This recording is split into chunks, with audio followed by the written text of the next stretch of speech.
Sobat PPATK, jumpa lagi di Jumatan. Jumpa PPATK Pekanan. Assalamualaikum warahmatullahi wabarakatuh. Bersama saya Sobat PPATK ada Bapak Kombes Pol Roberto Pasaribu. Beliau Direktur Cyber Polda Metro Jaya. Nah, ini jarang-jarang kita Sobat PPATK ya dapat kesempatan untuk diskusi langsung ya, yang pernah menangani dan mendapatkan apresiasi dari Kementerian Perempuan dan Anak, juga dari FBI ya, terkait dengan pencegahan pemberantasan kejahatan seksual terhadap anak.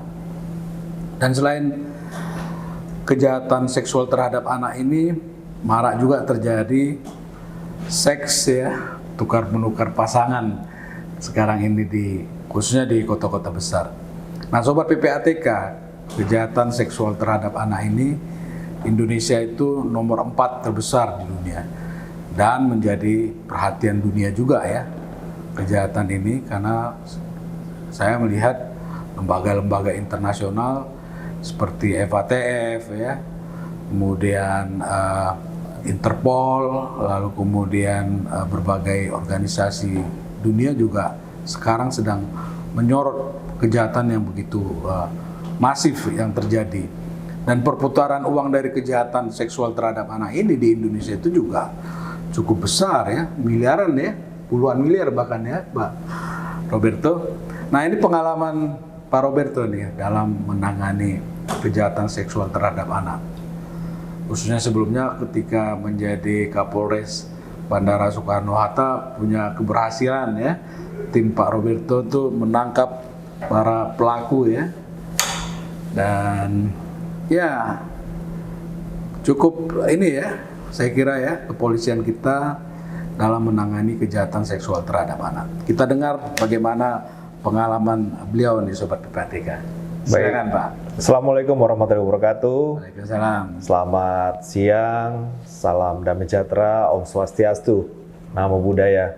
Yang saya cintai rekan-rekan Sobat PPATK, ini acaranya Jumatan ya Bang ya? Jumatan, Ya, Jumpa Bang. PPATK Pekanan. Jumpa PPATK Pekanan. Baik, sebelumnya tadi Bang Vi udah menyampaikan mengenai pengantar, mengenai bagaimana sebenarnya ini perannya Polri ini Bang. Jadi kalau kita bicara, memang tingginya saat ini angka kejahatan terhadap penyebaran konten. Jadi penyebaran konten yang berisi mengenai kesusilaan, yang lebih dipersempit lagi terhadap kejahatan pornografi secara online sangat masif saat ini.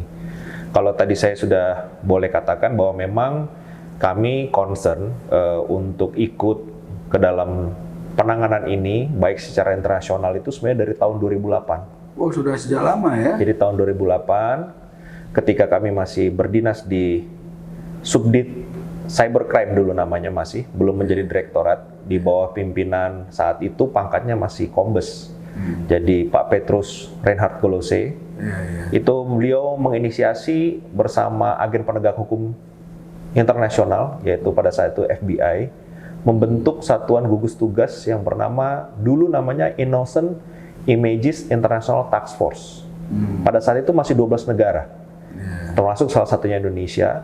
Kita dikirim selama hampir 4 minggu untuk mengadakan pelatihan di Maryland, di kantor FBI Divisi Cyber di Amerika ya? Di Amerika. Kemudian di sana kita belajar mengenai bagaimana pola, dan pada saat itu juga belum banyak aplikasi yang bisa mendistribusikan atau melakukan komunikasi para pelaku kejahatan dan korban.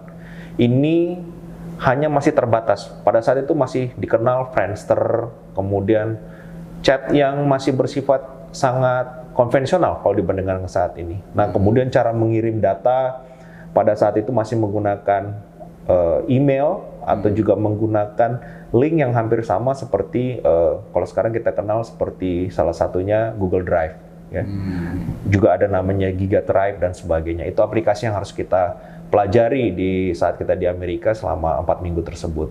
Nah, memang perjalanan ke sininya, jadi Bang, kasus-kasus yang besar sudah diungkap oleh Kepolisian Republik Indonesia itu sudah sangat banyak saat ini.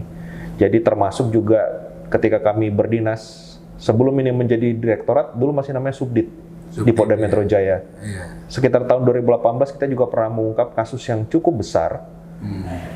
Itu melibatkan satu platform aplikasi Facebook.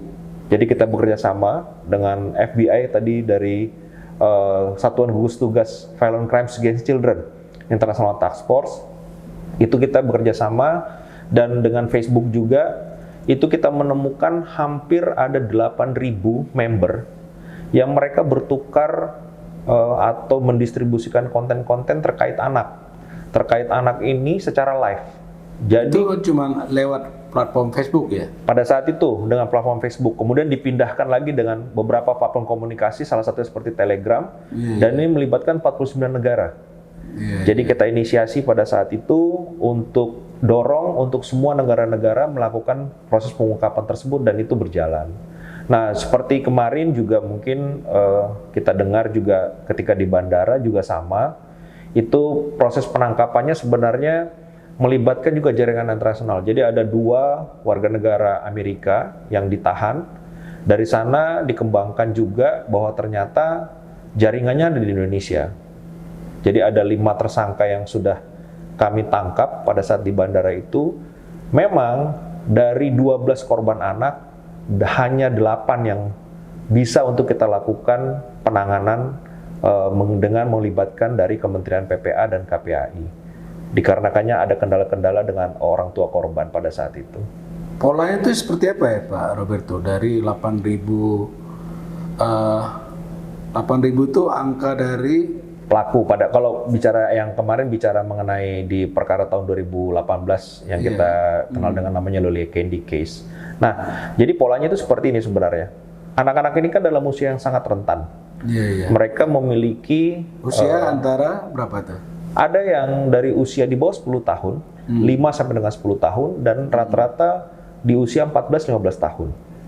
Jadi ini yang mereka memiliki beberapa kesenangan yang hampir sama, menyukai game.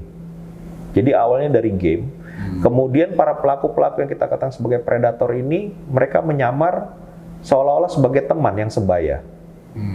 Kemudian mereka melakukan interaksi, setelah calon korban ini merasa nyaman, barulah dipindahkan komunikasinya dengan menggunakan sarana aplikasi komunikasi, misalnya Telegram, WhatsApp, dan kemudian ditawari beberapa bonus-bonus. Nah, ini kalau tekniknya ini namanya grooming.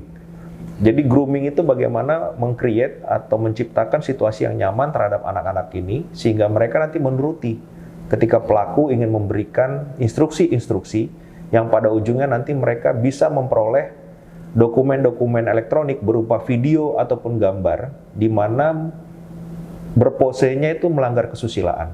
Nah ini. Atau mereka bahkan seperti kejadian yang kemarin kami di Polresta Bandara Soekarno-Hatta, itu para pelaku ada yang datang menemui korban. Dikarenakan mereka sudah sangat akrab dari permainan yang sama, chatting yang sama. Jadi anak ini menganggap pelaku ini adalah seorang kakak yang usianya memang tidak terlampau jauh beda, hanya berbeda 5 tahun. Dan itu ternyata pelakunya juga remaja berarti ya? Sudah dewasa, tetapi dia posisinya hanya berbeda 5 tahun usianya, sekitar 20 tahunan, dan korbannya itu 14 tahun menuju ke 15. Nah ini yang kemudian dipikir orang tuanya adalah sahabat main, tapi ternyata bukan. Mereka anak-anak ini bahkan diiming-imingi uang, kemudian diajak untuk melakukan hubungan seksual sebagai orang dewasa. Hubungan seksual itu antara anak sama anak? Atau ini antara anak dengan orang dewasa tetapi sesama jenis. Nah, ini yang tadi kita bilang bahayanya bagaimana kejahatan terhadap penyebaran konten pornografi ini sangat berbahaya. Memang secara data, kami ada bekerja sama juga dengan namanya National Missing and Exploitation Children. Ini sebuah NGO yang berada di Amerika.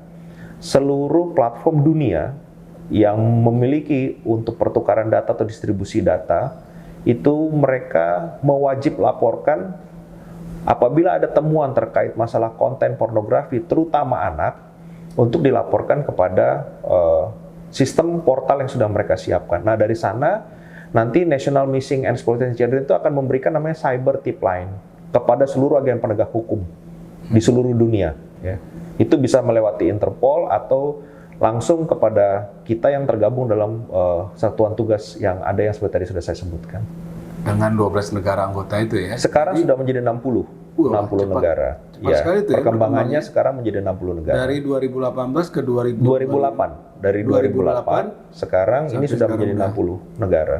Jadi artinya memang masif sekali sudah ya kejahatan pornografi terhadap hampir rata-rata memang para predator ini sangat mudah untuk mendapatkan korban, kemudian juga pertukaran terhadap konten-konten yang berbau masalah pornografi ini.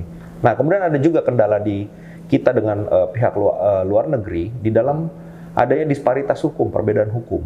Karena di beberapa negara pornografi yang dilakukan orang dewasa itu hanya dikatakan sebagai juvenile, jadi hanya sebuah pelanggaran, tidak merupakan suatu tindak pidana. Ini kenapa sistem di kita itu hanya bisa, apabila kita bekerjasama dengan Komdigi, mereka hanya bisa melakukan semacam pemblokiran, tapi secara filtering, tidak bisa untuk melakukan akses, istilahnya melakukan takedown atau pembatasan penuh terhadap akun tersebut. Nah, ini yang menjadi tantangan dan kendala kita karena ada perbedaan-perbedaan di dalam proses dasar-dasar hukum di negara kita Indonesia itu adalah pidana, tetapi di negara luar ini kebanyakan masih ya, itu kan kalau seks terhadap orang dewasa, ini kan terhadap anak. Ya, kalau terhadap anak semua seluruh dunia sepakat ini adalah kejahatan. Tetapi maksud kami kadang ini mereka bersembunyi di balik modus-modus tadi situs-situs yang untuk khusus dewasa, tetapi mereka menyembunyikan lagi di bawahnya untuk penjualan dokumen-dokumen elektronik terkait masalah pornografi anak.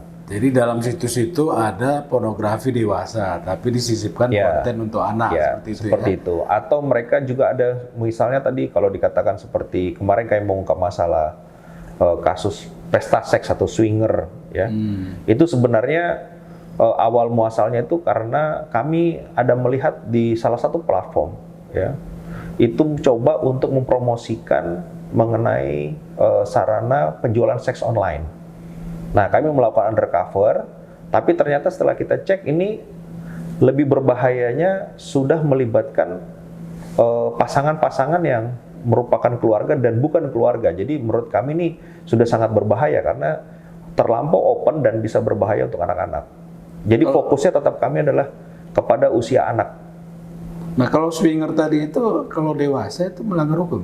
Melanggar hukum. Di Indonesia melanggar hukum. Itu masuk dalam pelanggaran undang-undang pornografi, undang-undang ITE juga. Dan apabila mereka memang merupakan pasangan suami istri berhubungan dengan orang lain, mungkin bisa dikatakan sebuah perjinahan, ya. Diatur dalam KUHP. Itu nggak perlu lapor, ya, misalnya. Ya, polisi juga ada di situ, ya. Tapi polisi apabila mengetahui itu tersebut tuh bisa untuk melakukan proses penegakan hukum di dalamnya. Nah, dari angka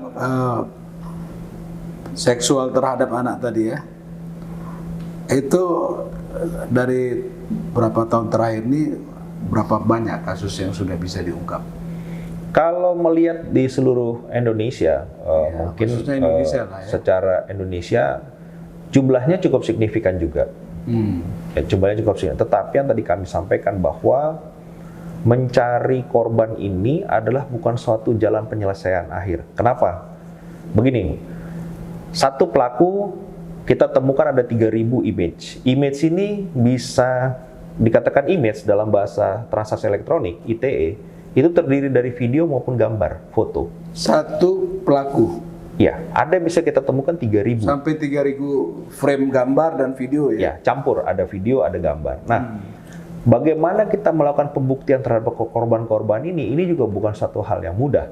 Jadi membutuhkan database karena kita antara similarity atau kemiripan wajah karena kita ras Asia, apakah ini Vietnam, Kamboja, Filipina, Thailand atau Indonesia, ini memiliki kemiripan face yang hampir similarity-nya di atas 70%. Nah, ini juga menjadi sebuah tantangan kendala di kita. Nah, ketika proses pengambilan gambar itu kan bisa dideteksi itu, dia lokasinya di mana. Oh, apabila kita tidak menemukannya, tidak merupakan sumber langsung, mereka sudah berpindah tangan atau berpindah distribusi, agak sulit juga kita baca, ya. memerlukan analisa yang mendalam. Ya, effortnya cukup tinggi. Ya. Nah, itu dari mana itu bisnisnya itu muncul? Jadi mereka diiming-imingi duit gitu ya, si anak ini tadi. Itu sampai berapa ya? Jadi motifnya gini Bang, di dalam kejahatan pornografi, khususnya anak ini ya, yang tadi kita dengan metode grooming, itu mereka memiliki dua motif pelaku. Motif yang pertama adalah motif ekonomi. Motif ekonomi ini memang pelaku melakukan ini untuk mendapatkan uang. Tapi motif yang kedua, itu adalah motifnya memang untuk kepuasan hasrat seksualnya. Si anak tadi? Bukan, pelaku. Pelaku. Nah, ada penelitian kami juga, ini yang menjadi sangat concern kami. Rata-rata pelaku ini di masa lampaunya adalah korban. Ini yang menjadi juga dorongan kami meminta bantuan kepada Kementerian PPA, makanya kenapa selalu ketika penanganan anak itu harus komprehensif. SOP-nya sudah dibuat secara bersama, itu penanganan rehabilitasi terhadap korban. Satu, pemulihan trauma ini bukan hal yang gampang, karena anak-anak ini harus kita hindari dari pengetahuan yang salah mengenai seksual atau hubungan seksual atau yang menyangkut terhadap organ-organ biologis. Tetapi yang kedua adalah mencegah anak ketika menjadi korban. Itu kan mereka ada yang menyadari, ada yang memang menikmati. Dikarenakan secara psikologis, di otak anak di bawah usia 11 tahun, itu ada dikenal dengan namanya dopamin, di otak bagian depan nih. Jadi ketika melihat sesuatu hal yang menyenangkan buat dia, dan itu tidak ada larangan, itu hal yang benar. Itu akan berulang, terus menagih, ya menagih dan menagih. Nah ini yang sangat concernnya beberapa kami dari psikolog maupun psikiater, yang ada diperbantukan dari Kementerian Sosial maupun di Kementerian PPA dan KPAI, penanganan anak ini. Makanya kami bersyukur Bapak Kapolri sendiri, kami rasa ini satu langkah yang sangat bagus, membentuk Direktorat Perlindungan Perempuan dan Anak dan TPPO yang sekarang ada di Bareskrim. Nah, ini adalah sebuah langkah yang sangat bagus, di mana polisi sendiri sudah one step ahead, satu langkah di depan, di dalam memikirkan bagaimana kejahatan-kejahatan terhadap anaknya terus berkembang. Dan satu lagi, kemajuan teknologi saat ini, Bang, ini membuat bahwa semua orang, ya, bagaimana caranya mereka bisa memberikan suatu cara di dalam mengikuti perkembangan teknologi. Kalau dalam bahasa teori kriminologi yang kami pelajari, kalau dikatakan ada crime is a shadow of civilization, maksudnya makin maju sebuah peradaban, budaya, kejahatan itu kan ngikut di belakangnya. Nah, ini para pelaku kejahatan juga selalu mengikuti. Sama tadi ketika berbicara masalah transaksi keuangannya. Memang tidak bisa dilihat angkanya besar atau kecil. Kami 2 minggu yang lalu juga mengungkap kembali juga masalah distribusi penjualan konten pornografi anak melalui salah satu sarana aplikasi Telegram. Ini sangat berbahaya. Jadi mereka dikasih hanya membayar 10.000 sampai 15.000 untuk masuk ke grup dan boleh mendapatkan, mendownload, mengakses seluruh konten-konten video dan foto tadi berkaitan dengan anak. Itu jumlahnya ribuan dari berbagai negara. Ya, yang kami lihatnya ini masih wajahnya Indonesia, Asia. Ini masih kami masih mendalami pada saat ini apakah ini merupakan korban dari Indonesia atau tadi dari negara-negara yang Asia yang memiliki kemiripan atau similarity. Tapi maksud kami, mereka menggunakan sarana financial technology, fintech, hanya untuk membeli 10-15.000, membeli satu buah token untuk masuk atau password ke dalam grup itu. Ini bayangkan ini ribuan konten. Ya? Ini sangat berbahaya. Itu akan menjadi multiply, berkembang dengan cepat. Mereka menyebarkan kembali. Dan tadi saya bilang, ada dua motif pelaku ini, mencari keuntungan secara ekonomi atau mereka memang untuk kepuasan seksual secara biologis. Kalau Pak Roberto lihat ya dari modus yang ada itu sejauh mana tuh keterlibatan orang-orang terdekat dari anak sebagai korban seksual terhadap anak ini? Kalau untuk keterlibatan orang-orang terdekat sangat jauh, tetapi sebenarnya ini terjadi karena lepasnya fungsi pengawasan orang tua, ya, atau kendornya fungsi pengawasan orang tua.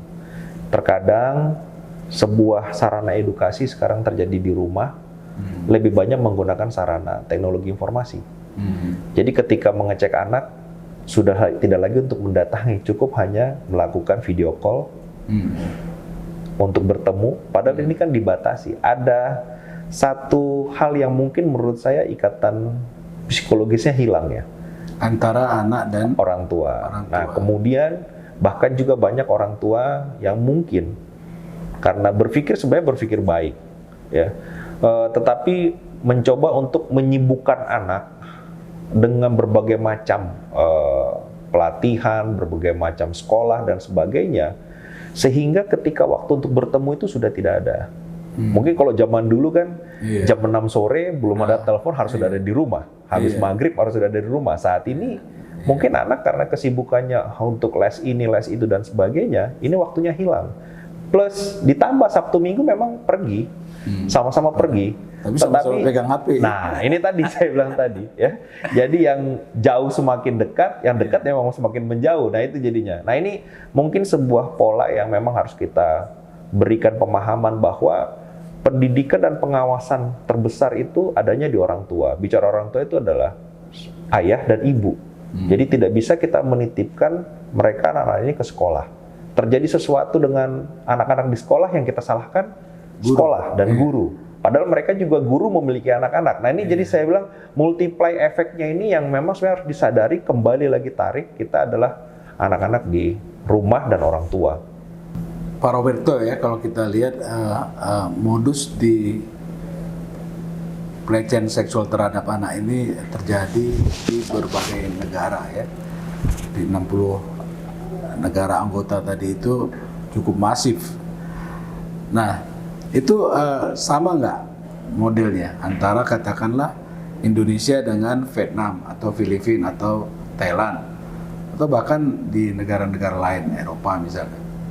Kalau modus, maksudnya modus atau teknik ketika mereka melakukan proses yang tadi, semua rata-rata sama dengan menggunakan namanya technical grooming ya. Nah, ini berbagai macam cara mereka tempuh dan pelajari. Contoh, ketika orang tua tidak mengawasi untuk anak-anaknya menggunakan sarana game online, sarana game online ini bisa memiliki sarana chatting. Sambil bermain game dia chatting. Nah, interaktif gitu, yes. Jadi ini makanya pelaku masuk dari sana, itu Bang. Masuk dari sana, mengenal calon korbannya, kemudian menanyakan sesuatu, memberikan bonus. Intinya bagaimana membuat anak ini tertarik dan merasa nyaman. Setelah anak nyaman, langkah kedua, rata-rata pelaku itu sudah mulai memberikan keistimewaan. Contoh, ketika anak dimarahi oleh orang tua, jangan bermain game lagi, laptopnya diambil atau barang gadgetnya diambil. Pelaku akan berkata yang lain. Dia akan menjadi seorang pembela buat anak ini, menenangkan anak ini, sehingga membuat anak ini semakin dekat. Nah, yang ketiga, pelaku akan sudah mulai istilahnya menguasai anak ini. Seperti robot, dia akan memberikan instruksi. Ya, memberikan instruksi, memberikan perintah, bahkan ketika misalnya nanti kamu kalau ketahuan sedang merekam pose-pose telanjang dan sebagainya, kamu langsung lakukan langkah ini, hapus begini, buat begini. Nah, jadi ini anak sudah berada di dalam kekuasaan seseorang. Nah, ini yang kita kenal dengan namanya teknik grooming. Nah, ini yang bahasa yang digunakan antara pelaku dengan korban itu seperti apa kan? Ya, menyesuaikan, pasti kan menyesuaikan. Kalaupun ada yang terjadi pelakunya warga negara asing tadi yang kami sampaikan, ketika kasus seperti di Bandara Soekarno-Hatta, korbannya di Indonesia. Tetapi ada lagi satu orang yang disuruh untuk mengendalikan anak-anak ini. Jadi mereka bahkan bisa melakukan video panggilan untuk mempertontonkan hubungan seksual secara live. Nah, ini yang sangat tadi kami bilang sangat berbahaya karena pelaku coba melihat dari sisi mana saja. Mereka lihat ada celah buat masuk, mereka akan masuk. Nah, yang paling penting mungkin sebagai juga sarana edukasi buat orang tua dan kita semua yang lebih dewasa.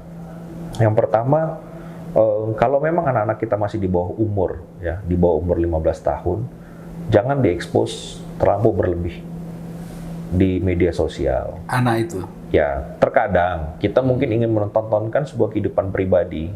Anak masih umur 2 tahun, 3 tahun kan lucu sekali itu Bang. Tapi dikirim fotonya, videonya sedang mandi di kamar mandi, atau sedang tidak berpakaian. Ini sebuah celah untuk para predator ini melihat. Karena mereka Di dunia internet ini ada dua hal yang harus diwaspadai. Namanya anonim atau anonymity. Jadi semua hal tidak pasti. Anonim, dia bersifatnya tidak pasti. Saya bisa jadi seperti abang bisa jadi seperti saya. Hanya dengan menempel foto saya di sebuah akun, kemudian berperilaku atau mengikuti. Apalagi sekarang ada teknologi terbaru AI. Dia bisa menirukan voice, suara yang cukup hanya diambil dari 80 penggalan kata dari sumbernya, kemudian akan diekstrak. Itu siapapun yang menggerakkan itu akan menjadi suara yang mirip atau similar seperti yang punya suara asli. Bahkan lagi yang sekarang, tadi seperti metode AI juga, itu memiliki, tadi saya bilang, crime is a shadow of civilization. Jadi, majunya teknologi seperti sekarang kita dengar artificial intelligence ini, beberapa aplikasi-aplikasi seperti face swap, ya, pertukaran wajah, seolah-olah wajah orang ini, padahal di belakangnya digerakkan dengan wajah milik orang lain. Nah ini juga semua hal yang memang harus sangat diwaspadai. Jadi menggunakan sarana teknologi dengan benar. Nah ini saya juga terima kasih acara Jumatan ini juga sebagai salah satu sarana untuk memberikan edukasi. Ya, memang setidaknya keluarga yang kami minta dan sekolah juga. Jadi artinya foto keluarga pun itu harus berhati-hati kita ya. Iya. Untuk karena ini akan dipelajari oleh pelaku semuanya. Ini yang paling sangat penting. Nah, tambahan juga untuk mencegah terjadinya proses transaksi keuangan ya yang dimanfaatkan oleh pelaku. Yang saya minta pertama untuk orang-orang dewasa hati-hati terhadap semua identitas KTP apabila ingin dipinjam seseorang untuk menggunakan sebagai data mendaftarkan sebuah aplikasi pembayaran. Yang kedua, yang memang dijatakan sebagai kejahatan di kita adalah memperjualbelikan buku rekening. Ini juga tidak boleh, ya, dilarang oleh undang-undang dan itu adalah sebuah pidana. Jadi ini juga penting adalah memutus mata rantai ini. Jadi memutus mata rantai kejahatan, salah satunya kejahatan pornografi anak ini. Dan jual beli rekening masih cukup marak sekarang di Indonesia. Ya, memang ini yang masih mudah itu didapat, sangat sedang kita hadapin terus, maksudnya sedang kita proses untuk penegak hukumnya. Terus terhadap anak itu sendiri, pendekatan apa yang pas supaya dia terhindar jadi dari korban? Ya, yang pertama berikan edukasi yang benar kepada anak. Anak sekarang tidak bisa lagi dalam proses diberikan perintah, karena perubahan Nggak budaya. mungkin kita larang dia untuk dilarang HP. Tidak, tetapi memberikan batasan ya, batasan dengan situasi yang benar. Mungkin bisa diberikan alasan kesehatan, mata dan sebagainya. Kemudian ini memang agak sulit. Kita harus bisa tahu dengan siapa mereka berteman. Nah ini perlu suatu teknik dari orang tua, hanya orang tua. Jadi kalau biasanya secara kondisi psikologis, anak laki-laki pasti akan bercerita ke ibunya. Anak perempuan pasti akan bercerita ke bapaknya. Nah ini bagaimana orang tua ini sebagai bapak dan ibu harus seimbang di dalam memberikan pengawasan ini. Jadi kita harus tahu dengan siapa mereka melakukan komunikasi. Nah selanjutnya anak-anak di bawah umur kan tentu tidak bisa untuk melakukan pembayaran pulsa atau internet di gadget yang mereka pegang. Nah ini perlunya pengawasan. Yang pertama, apabila itu ada sarana aplikasi yang bisa memiliki pengawasan orang tua atau ada kodenya PG, parental guide, itu mohon untuk dilakukan di rumah supaya ada pembatasan akses dan pengawasan. Jadi di setiap HP katakan itu ada teknologi ya, itu. Aplikasi itu ada. Misalnya kita lihat contoh seperti aplikasi untuk sarana hiburan seperti Netflix itu kan dibatasi. Ada untuk anak-anak dan orang tua, supaya mereka mengerti. Nah, tadi saya sudah ceritakan masalah sarana edukasi. Yang ketiga, bagaimana pengawasan terhadap penggunaan data dan semuanya. Dan tadi saya bilang, ketika penggunaan sarana pembayaran ini, orang tua juga dapat melihat. Misalnya ada satu pola, seharusnya dalam seminggu ini, pulsa internet yang dihabiskan sekian. Ini kenapa kok berlebih? Nah itu perlu ada sebuah pendekatan. Biasanya anak-anak sekarang itu tertarik dengan sarana game-game online yang cukup sangat menantang mereka. Nah ini juga menjadikan sebuah celah. Mereka harus diberitahu bahwa di dalam permainan ini semua, dunia cyber itu gelap. Siapa bisa menjadi apa dan siapa bisa mengintip apa. Dan satu lagi, apabila anak-anak kita sudah menjadi korban, ya, yang pertama orang tua harus betul-betul merangkul supaya anak-anak ini tidak putus harapan atau menjadi istilahnya kecewa yang berlebihan. Karena ada beberapa kasus anak-anak ini sampai memutuskan untuk mengakhiri hidupnya. Bunuh diri. Ya, tidak terjadi di Indonesia tapi di luar negeri. Ya, mereka karena merasa hidupnya sudah malu, foto dan videonya tersebar di mana saja, mereka memutuskan untuk mengakhiri hidupnya. Ini terjadi. Jadi selama ini dia nggak sadar itu. Ya, kemudian setelah sadar, tahu bahwa foto dan videonya tersebar, diperjualbelikan di dunia maya, ini yang tadi saya bilang. Nah, pada saat terjadi seperti ini orang perlu peranan orang tua dan keluarga. Jadi tidak bisa untuk dipersalahkan, karena ketika makin dipersalahkan, dia membentengi dirinya dan menganggap dirinya adalah bukan satu bagian dari keluarga. Nah, yang penting dari itu semua, segera laporkan ke pihak kepolisian terdekat. Seperti kami di Direktorat Cyber Polda Metro Jaya, kita menerima laporan secara 24 jam, terutama terkait masalah-masalah terhadap hal ini.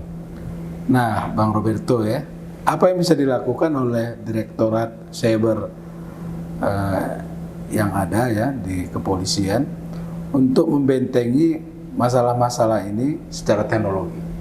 Baik, jadi sebenarnya kita melakukannya ini ada perintah juga, arahan dari Kabar Eskrim dan Bapak Kapolri, bahwa terkait konten masalah anak, memang kami secara nasional itu melakukan sistem pelaporan dengan Komdigi untuk dilakukan tadi pembatasan akses, atau ada dikenal dengan nama proses filtering atau take down ya. Nah, ini penting, makanya ini yang perlu kami lakukan sebagai langkah pencegahan. Jadi patroli cybernya kita lebih giatkan dalam hal ini. Rutin dilakukan? 24 jam, 24/7. Jadi berapa banyak platform yang sudah di take down? Ribuan. Bukan platform, tapi akun. Kalau platform kan itu saja. Mungkin dia menggunakan X, atau Twitter, Facebook, TikTok, kemudian juga Instagram. Nah, ini yang sudah kita laporkan, dilakukan proses pembatasan akses, filtering ataupun dengan take down. Nah, ini yang kita lakukan sebagai pihak kepolisian. Tapi yang kedua, yang memang juga kami kerjakan, itu kami memberikan edukasi sebagai sarana preemptif. Contoh, hari Senin yang lalu, kami diundang untuk menjadi salah satu perwira upacara di sekolah, di SMA 79 di Jakarta ini. Itu kita sekaligus memberikan sarana edukasi.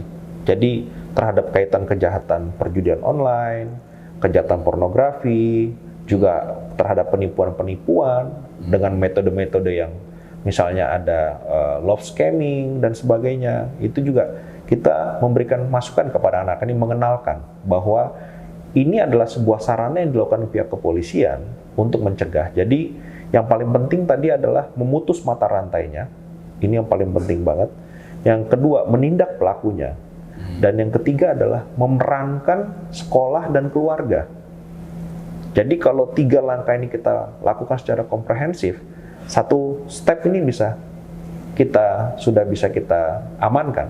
Step selanjutnya yang tadi saya sampaikan, korban-korban yang belum kita bisa temukan siapa mereka ini, identitasnya, ini juga harus kita lakukan upaya. Yang kemudian yang terakhir yang tadi saya sampaikan, pelaku, apakah mereka memiliki efek kejeraan atau deterrence effect ketika masuk ke dalam lembaga pemasyarakatan? Ataukah mereka akan melakukan kembali perbuatannya setelah keluar dari lapas? Karena di Indonesia berbeda, Pak, sarana hukumannya ini, Bang. Kalau di luar negeri, ancaman hukuman terhadap kejahatan anak minimal 20 tahun. Ada yang mendapatkan sampai 80 tahun. Artinya itu equal atau seimbang dengan seumur hidup sebenarnya. Tetapi di kita paling tinggi rata-rata 5 tahun. Nah, ini karena hukum kita juga berbeda untuk penanganan terhadap hal ini. Nah, ini juga yang tadi kita sampaikan, ini memerlukan langkah-langkah juga. Karena kita juga belum memiliki sebuah sistem seperti di luar. Mereka ada pengawasan terhadap para pelaku kejahatan pornografi anak. Jadi dari pihak, terutama didorong oleh pihak namanya Homeland Security Investigation, Mereka memiliki aplikasi program, bukan aplikasi secara internet, tetapi mereka memiliki program namanya Angel Watch. Angel Watch ini adalah untuk memonitor ke seluruh dunia apabila para pelaku-pelaku kejahatan pornografi ini setelah keluar dari penjara, ini melakukan travel, perjalanan, keluar Amerika. Nah itu nanti dipantau sama mereka untuk diberitahukan atau dianalisa apakah mereka melakukan perbuatan pidana di luar, karena juga ada beberapa modus operandi yang kita kenal dengan namanya tourism child sex traveler. Jadi dia seolah-olah berwisata ke satu daerah, tetapi mencari mangsa. Ini juga terjadi di beberapa tempat-tempat yang merupakan spot turis atau pariwisata di Indonesia, dan juga sudah kita ungkap. Dan banyak terjadi di Bali juga itu kan? Ya, beberapa tempat lah kita bisa bilang. Nah, kembali ini Pak Roberto ya, pesta seks tukar menukar pasangan tadi itu banyak terjadi di kota-kota besar atau memang sudah menyeluruh? Angkanya mungkin seperti gunung es. Ini yang kita tidak bisa katakan terjadi di daerah mana lebih banyak dan sebagainya. Tetapi dari beberapa kasus yang sudah kita ungkap, ini banyak terjadi melibatkan sebenarnya warga negara asing di dalamnya. Jadi makanya daerah-daerah warga negara warga asing yang datang ke Indonesia, mereka rata-rata selalu mencari sarana seperti ini. Nah ini yang tadi kita sampaikan. Angkanya gunung es, kita nggak tahu. Mungkin yang ada di kita ditangani di bawah 10 saat ini, tetapi di bawahnya tuh mungkin kita belum tahu. Besar, Nah ini yang tadi kita bilang juga perlunya pengawasan dari semua pihak di dalam hal ini. Jangan sampai terjadi di sekitar kita, dan ini sebenarnya yang paling membahayakan kalau sudah melibatkan anak. Usia anak kita itu usia 18 tahun ke bawah. Iya. Ya, jadi hukum anak masih ini yang harus dipahami, karena kenapa tadi saya bilang lebih condong kita terhadap konsentrasi terhadap anak, karena bagaimanapun negara ini dan bangsa ini ditentukan oleh anak-anak kita sekarang. Bukan karena kita sudah dewasa saat ini, tetapi anak-anak kita, mereka akan 10 dan 20 tahun lagi mengisi negara ini untuk terus membangun negara ini jauh lebih baik daripada yang sudah kita lakukan saat ini. Nah untuk tadi pesta seks tadi itu sudah ada yang ditahan atau ditangkap? Suami istri ada 2 orang, mereka adalah suami istri, dan masih ada warga negara asing atau warga negara Indonesia. Mereka kebetulan tinggalnya di luar Jakarta. Pada saat penangkapan kemarin kita kerjasama dengan Polda Bali. Ketika mereka, saat kita mau amankan, di dalam beberapa hari kemudian itu akan ada satu sarana pengumpulan orang dalam jumlah lebih daripada 30. Nah ini 30 pasang itu ya? Iya, 15 pasang berarti 30 orang. Nah ini yang kami lihat ini harus segera dihentikan. Itu biasanya di hotel, villa atau apa tuh? Kemarin sudah dilakukan di satu rumah ya, mungkin villa ya. Tapi yang ini tadi kita bilang perbuatannya kita cegah untuk tidak terjadi. Itu rata-rata keluarga Parubaya atau range usianya masih cukup antara 20 sampai dengan 30 tahun usia para masih pelaku. Keluarga muda ya? Ya. Oke, Sobat PPATK, banyak informasi yang kita dapatkan dari Pak Roberto Pasaribu ya. Kejahatan seksual terhadap anak ya, pesta seks, tukar menukar pasangan. Aduh, luar biasa nih. Perkembangan teknologi yang merusak jiwa dari anak-anak kita ya. Dan juga yang perlu diperhatikan oleh Sobat PPATK itu jangan sampai terjerumus pesta seks ya, tukar menukar pasangan. Jumpa lagi di Jumatan. Jumpa PPATK Pekanan. Kalau bersih, kenapa harus risih?